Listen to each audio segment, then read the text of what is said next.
तो चलिए मोहिनी एकादशी की कथा सुनते हैं। श्री कृष्ण कहने लगे कि हे धर्मराज, मैं आपसे एक कथा कहता हूँ जिसे महर्षि वशिष्ठ ने श्री रामचंद्र जी को सुनाई थी। एक समय श्री रामचंद्र जी बोले कि हे गुरुदेव, कोई ऐसा व्रत बताइए जिससे सभी मनुष्य जाति का कल्याण हो जाए, पाप से और दुखों से मुक्त हो जाए। मैंने सीता के वियोग में बहुत ही दुख सहा है। तब महर्षि वशिष्ठ बोले, हे राम, आपने बहुत ही सुंदर प्रश्न किया है। आपकी बुद्धि इतनी तीव्र है और इतनी पवित्र है। यद्यपि आपका नाम लेने से ही मनुष्य पवित्र और शुद्ध हो जाता है, तब भी लोकहित के लिए मैं आपको बताता हूँ कि कौन सा व्रत रखा जाना चाहिए और उसकी क्या कथा है। वैशाख मास में जो एकादशी आती है उसका नाम है मोहिनी एकादशी। इसका व्रत करने से मनुष्य सब पापों और दुखों से छूटकर मोहजाल से मुक्त हो जाता है। तो चलिए श्री राम जी, आपको मैं इसकी कथा सुनाता हूँ, ध्यानपूर्वक सुनिएगा। सरस्वती नदी के तट पर भद्रावती नाम की एक बहुत ही सुंदर नगरी थी। वहाँ पर द्युतिमान नामक चंद्रवंशी राजा राज्य करता था। वहाँ धन धान्य से संपन्न व पुण्यवान धन पालन नामक वैश्य भी रहता था। वह अत्यंत ही धर्मावलंबी और विष्णु जी का भक्त था। उसके नगर में अनेक भोजनालय, प्याऊ, कुएं, सरोवर, धर्मशाला आदि बने हुए थे। सड़कों पर आम के, अमरूद के, जामुन के, नीम के अनेक तरह के वृक्ष लगे हुए थे।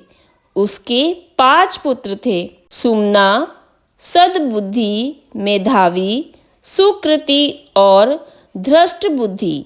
इनमें से 5वां जो पुत्र था धृष्ट बुद्धि, वो महापापी था। वह किसी भी पितरों को नहीं मानता था। वह वैश्य, दुराचारी, जुआ खेलने वाला और पर स्त्री के साथ भोग विलास करने में विलिप्त रहता था। वह मांस का भी सेवन करता था। इसी प्रकार अनेक कुकर्मों से वह धन को नष्ट कर देता था। इन्हीं कारणों से त्रस्त होकर पिता ने उसको घर से निकाल दिया। घर से बाहर निकलने के बाद वह अपने गहने कपड़े बेचकर अपना निर्वाह करने लगा। जब सब कुछ नष्ट हो गया तो वैश्य और दुराचारी दोस्तों ने उसका साथ छोड़ दिया।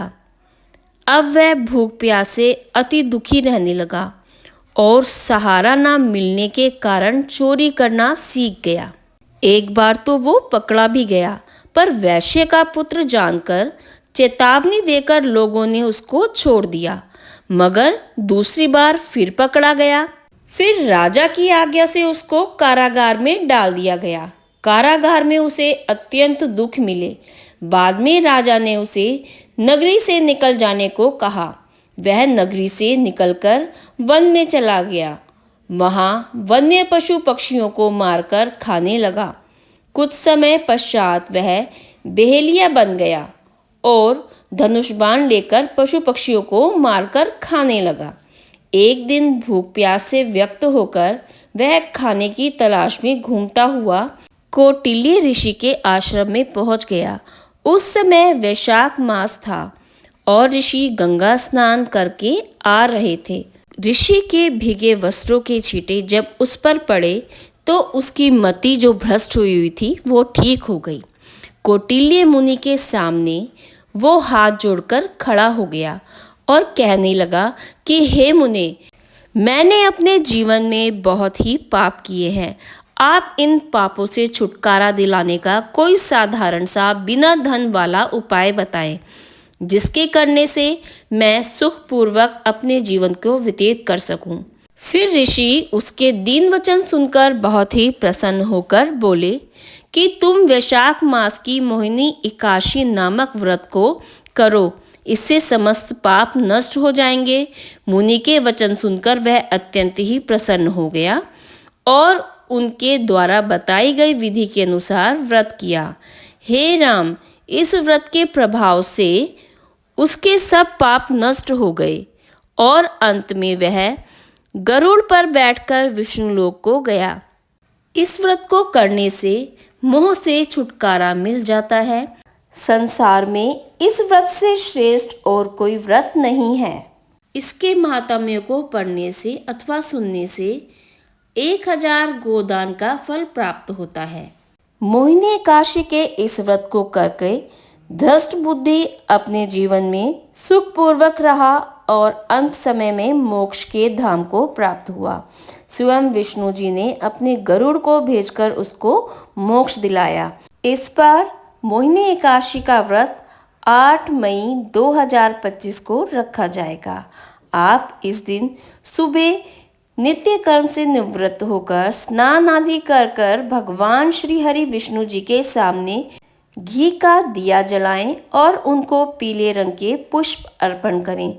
यह समय बहुत ही दुर्लभ संयोग आ रहा है क्योंकि इस दिन गुरुवार पड़ रहा है और गुरुवार वाले दिन एकादशी जब पड़ती है तो बहुत ही सुंदर और सुलभ योग होता है। तो इस दिन आप पीले वस्त्र धारण करें और श्री हरि विष्णु को भी पीले रंग के पुष्प अर्पण करें तो आपको अत्यंत गुना फल मिलेगा। तो जय श्री हरि मित्रों, अगर आपको मेरा ये वीडियो पसंद आया है तो please like share and subscribe जरूर कीजिएगा, क्योंकि आपकी लाइक करने से हमारा हौसला बढ़ता है और हमें पता चलता है कि आपको हमारे वीडियो पसंद आ रहे हैं।